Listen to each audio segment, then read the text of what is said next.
बिस्मिल्लाहिर्रहमानिर्रहीम की अजीबो गरीब फ़जीलत। इब्न मरदोया में है कि रसूल अल्लाह सल्लल्लाहु अलैहि वसल्लम ने फरमाया कि मुझ पर एक ऐसी आयत उतरी है कि किसी नबी पर सिवाय हज़रत सुलेमान के ऐसी आयत नहीं उतरी। वो आयत बिस्मिल्लाहिर्रहमानिर्रहीम है।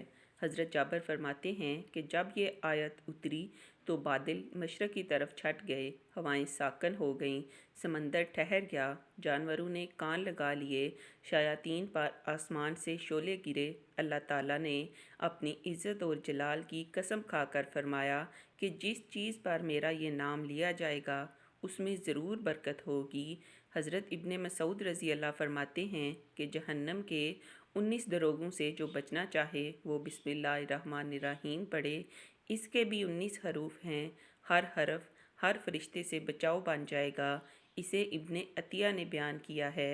मसनद अहमद में है, हुजूर की सवारी पर आपके पीछे जो सहाबी सवार थे उनका बयान है कि रसूलुल्लाह की ऊँटनी ज़रा फिसली तो मैंने कहा कि शैतान का सत्यानाश हो, तो आपने फरमाया ये ना कहो, इससे शैतान फूलता है और ख्याल करता है कि गोया उसने अपनी कुव्वत से गिराया। हाँ, बिस्मिल्लाह कहने से वो मक्खी की तरह जलील और पस्त हो जाता है। एक हदीस में है कि जिस काम को बिस्मिल्लाह से शुरू ना किया जाए वो बेबरकता होता है। इसीलिए हर काम और हर बात के शुरू में बिस्मिल्लाह कह लेना मुस्तहिब है।